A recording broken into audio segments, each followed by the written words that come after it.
¿Qué tal? ¿Cómo están amigos y amigas de esta comunidad? El fin de semana se dio a conocer que dos jueces habían presentado un juicio de amparo en contra de que se discutiera la reforma al Poder Judicial, generando todo tipo de comentarios, tanto en redes como fuera de ellas. ¿Es posible? ¿Se puede ejecutar? ¿Es completamente inconstitucional? Una medida de este tamaño impide una reforma constitucional. ¿Son acreedores o no a juicio político estos jueces? Se encuentra con nosotros y le agradezco muchísimo, de verdad, al maestro Eduardo Andrade, experto en nuestra Constitución mexicana, constitucionalista, que se encuentre con nosotros para platicar de este tema. Maestro, ¿cómo está? Buenas noches, buenos días, buenas tardes. ¿Qué tal, Jesús? ¿Cómo has estado? Me da muchísimo gusto saludarte y saludar al auditorio. Muchas gracias. Pues yo de entrada le preguntaría, voy a empezar de atrás para adelante, en pocas palabras.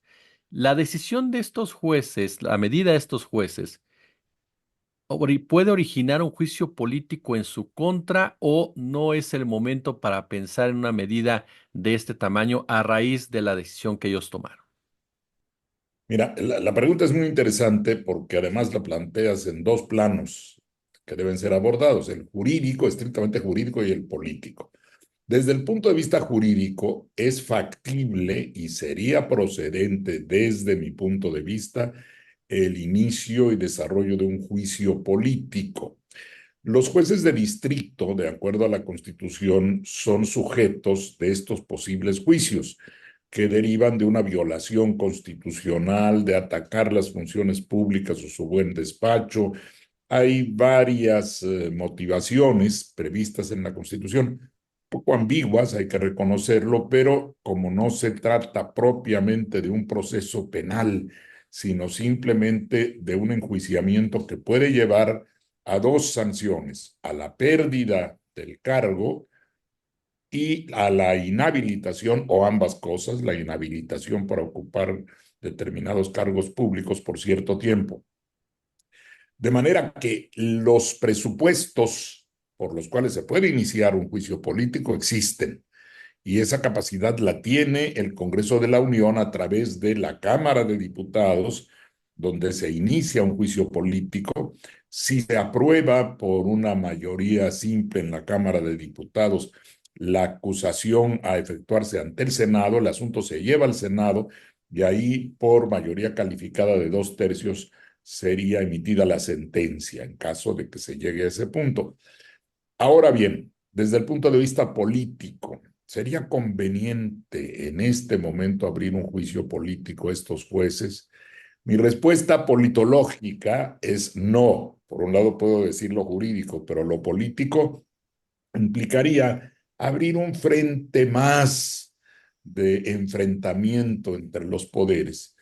Y además tendría como resultado una sobrereacción. Si ya de por sí ha sobrereaccionado el Poder Judicial Federal ante una situación en la que no tiene competencia tampoco para meterse en un proceso de reforma constitucional, pero si así las cosas están como están, hasta en la Corte votando por la posible suspensión de labores, cosa que me parece inusitada y peligrosa, ¿no? Porque es detener la acción de un órgano del máximo nivel, de un poder como el judicial. Entonces, en ese contexto, echarle más leña al fuego o propiciar todavía una mayor reacción de tipo político, injustificada jurídicamente, pero políticamente está ocurriendo esta especie de levantamiento de los miembros de, no de todos, por supuesto, pero sí de muchos del Poder Judicial de la Federación, creo que haría inconveniente el tratar de llevar adelante un juicio político. El tiempo para poder hacer esto es de un año. Prescribiría en un año la posible acción a partir de la comisión de este evento inconstitucional en que incurrieron los jueces. Así es que si a mí me pidieran un consejo desde el punto de vista político, diría, no le muevan ahorita y ya veremos si se hace necesario más adelante. Tienen un año y si no, incluso podría no llegarse a ese punto, dependiendo de una valoración, insisto, de carácter político, Jesús. Maestro, ¿por qué es peligroso esto que nos menciona de la votación para detener el Poder Judicial, para irse a paro en la Suprema Corte? Porque No existe una razón jurídica, Jesús, para detener las labores del Poder Judicial. En el mundo jurídico, en el ámbito jurídico, existen la figura del paro, que no es aplicable a este caso, ni tiene un sentido jurídico que tenga que ver con la suspensión de labores de personas que trabajan. El paro es una figura constituida en favor de los patrones, cuando tienen que detener la producción de un bien o de un servicio por determinadas circunstancias, para que lo puedan hacer en una circunstancia que no implique un reclamo de los trabajadores. Es decir, los trabajadores aceptan, hay condiciones específicas en la legislación laboral, pero es un tema o una designación que tiene por objeto tipificar la suspensión de labores empresariales de los patrones. Del otro lado está para los trabajadores la existencia de la huelga. La huelga es la posibilidad lícita también de suspender labores en razón de diversas circunstancias legales. Algunas de ellas tienen que ver con la falta de cumplimiento del patrón. Y en el caso de los trabajadores públicos, esto es muy importante, la Constitución en su artículo 123 otorga el derecho de huelga, reconoce el derecho de huelga a los trabajadores del sector gubernamental, pero su motivo tiene que ser una grave y sistemática violación de sus condiciones de trabajo, no las expectativas que puedan existir sobre una afectación de esas relaciones. En este momento, las relaciones de trabajo con los servidores públicos del Poder Judicial Federal no han sido tocadas. Sus condiciones de trabajo están intactas. No se sabe qué va a pasar si se aprueba la reforma, si no se aprueba, y en caso de aprobarse, cómo se aplicaría. Además, hay un transitorio en la reforma que dice que se respetarán los derechos laborales de los trabajadores. Tienen ahí una garantía en la que parecen no creer sin motivo, porque cuando se ponen ese tipo de cláusulas, por llamarles así, en reformas constitucionales o legales, siempre se respeta la condición laboral de los trabajadores. De manera que los trabajadores de base no tienen derecho a parar si no hay un procedimiento de huelga declarado, hay un esquema previsto en la ley, hay que declarar la huelga, hay que avisar a partir de qué momento se inicia, no así nada más decir, bueno, ya paramos y sálganse y no trabajen. No hay ningún sustento jurídico, ninguno, que autorice o que justifique dejar de cumplir un servicio fundamental del Estado como es la impartición de justicia. En ese sentido, a mi manera de ver, también los miembros del Consejo de la Judicatura han incurrido en una responsabilidad delicada al avalar la suspensión de labores y en convertir días inhábiles, unos que no tendrían razón de ser, y que además perjudican a muchos justiciables cuyas audiencias pueden estar pendientes, procesos para presentación de una demanda, tiempo para, claro, se suspenden en los términos, pero de todos modos es una alteración de un servicio fundamental previsto en la Constitución como algo que debe hacerse de manera pronta y expedita de por sí. Ya no se cumplen mucho esas condiciones, pues menos aún si se detienen las labores. Más grave todavía, me parece que en la Suprema Corte sus servidores decidan hacer una votación que bien mirada sería una votación para decidir si incurren en una responsabilidad por dejar de prestar el servicio que deben prestar.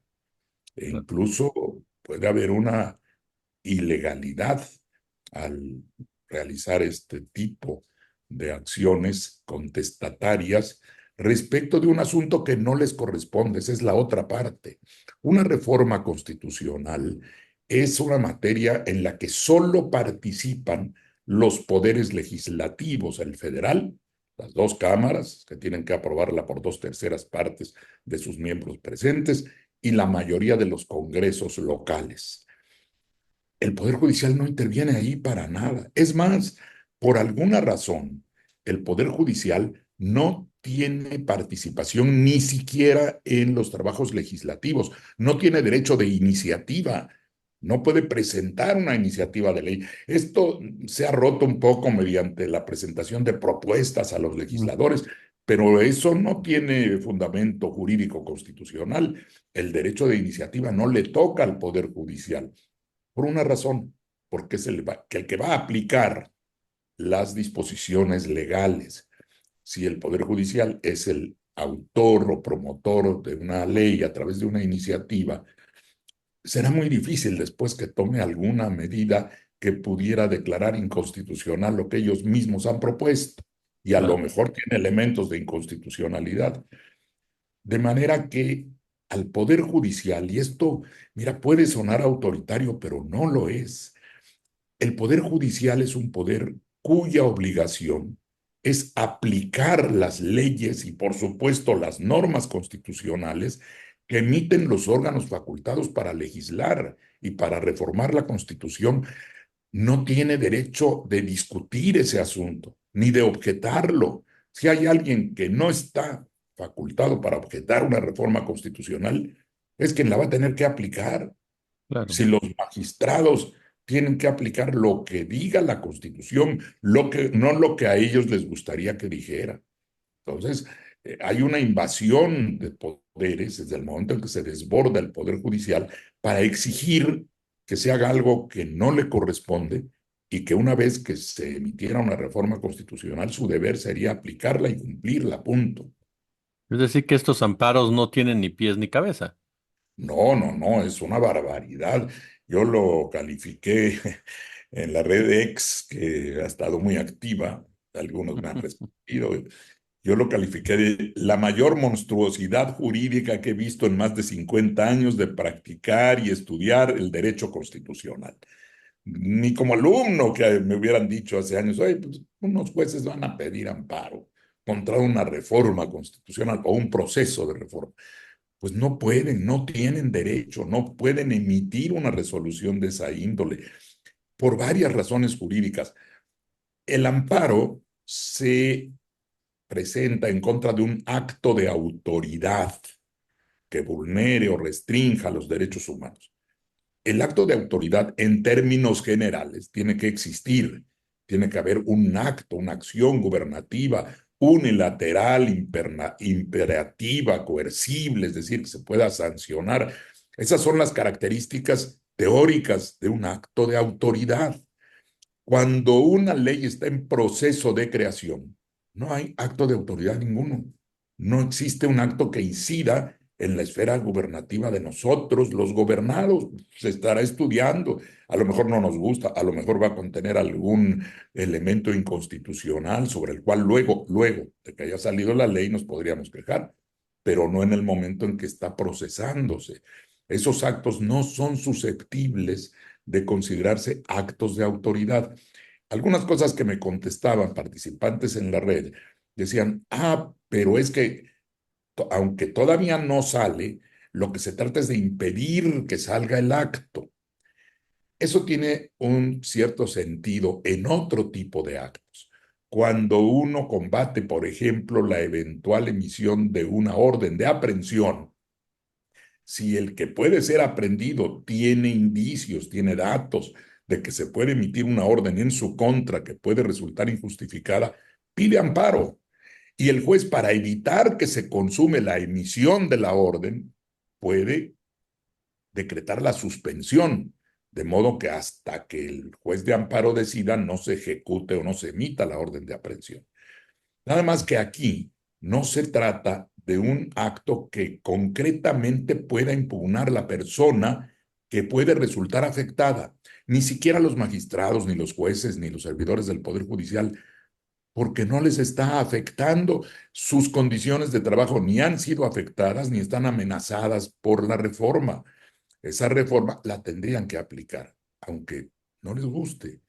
Y hay otro dato, porque evidentemente, si el acto que se va a emitir como una orden de aprehensión puede resultar violatorio de la Constitución, lo cual puede ocurrir, entonces sí, el juez lo detiene.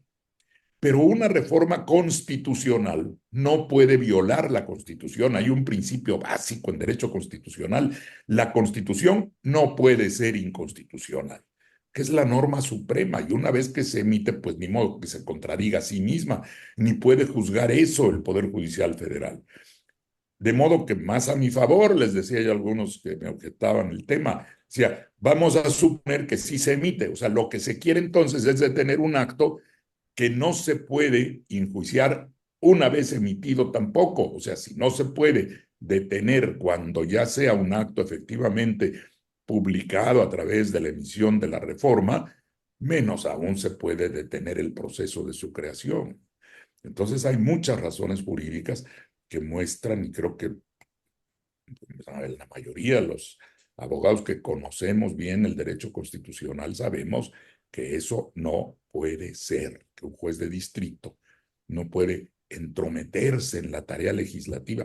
Esa actitud le da la razón a quienes están promoviendo la reforma, porque demuestra que hay una politización extrema, que los jueces deciden en razón de una valoración política que están haciendo del proceso, que no les toca valorar ni política ni jurídicamente, y que viene a demostrar que hay un enfrentamiento, ya iba yo a decir institucionalizado, pues no es una palabra que no se puede usar, pero ya un enfrentamiento que existe fácticamente entre el Poder Judicial y los otros poderes.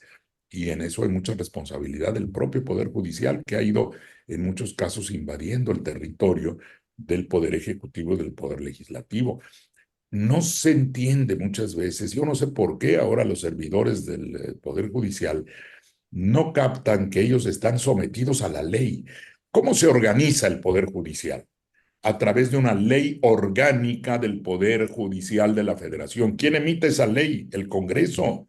De manera que la organización, la estructura, las competencias de la función jurisdiccional la regula el Congreso.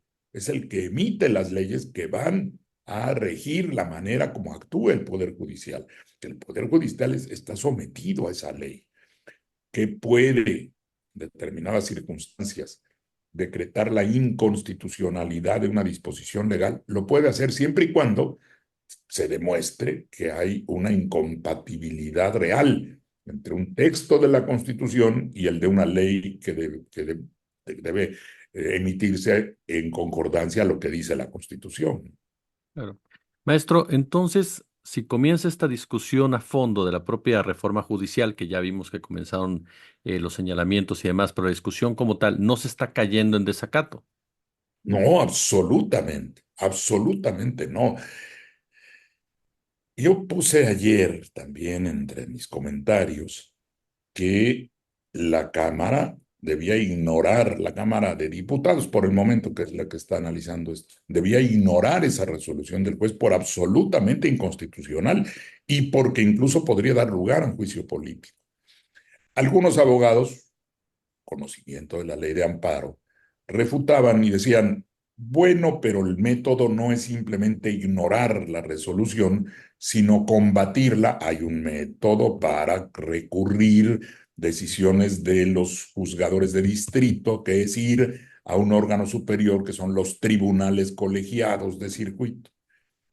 Y ahí mi respuesta era, yo no le recomendaría a la Cámara, como constitucionalista, rebatir jurídicamente un acto que es absolutamente inconstitucional, porque entonces estarían aceptando la posible validez del acto y sometiéndolo a la decisión del tribunal colegiado, poniéndose en circunstancias que no corresponderían al posicionamiento jurídico original. Es decir, si esto no te lo puedo aceptar, pues no te lo voy a rebatir poniéndome yo mismo, sujetándome yo mismo a la decisión de un tribunal colegiado. Ahí sí quedan en una posición incómoda y podrían incurrir en un desacato. Pero al no admitir la resolución del juez, y aquí hay otro motivo importante, si recurrieran lo que resolvieron estos jueces por la vía jurídica ante un tribunal colegiado, eso podría ser usado por los propios jueces para defenderse si les abrieran después un juicio político,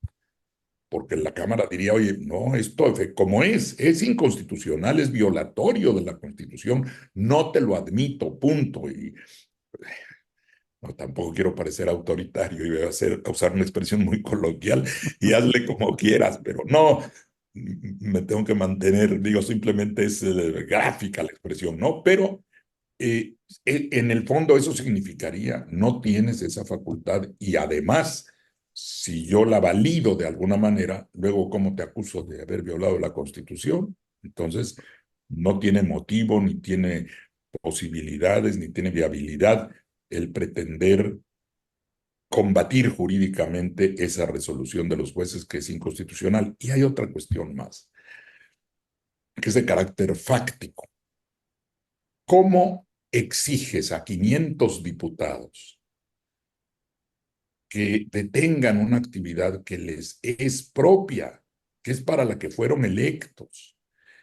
¿Dejarían entonces de cumplir la función que tienen encomendada? Y no puede un poder judicial suspender la función de otro poder.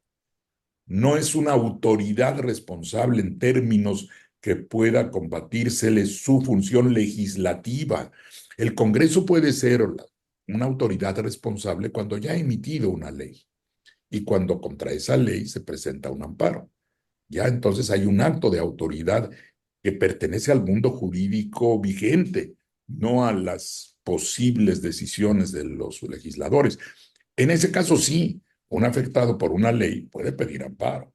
Y entonces sí, el juzgador puede suspender en determinadas circunstancias ese acto que ya es un acto de autoridad, la ley, que por cierto ya la idea es que no se le dé efectos generales a esas suspensiones porque se prestan a asuntos de enfrentamiento político como el de la ley eléctrica, pero dejo eso al margen. En el momento en que ya la ley existe, sí puede ser considerada autoridad responsable el Congreso.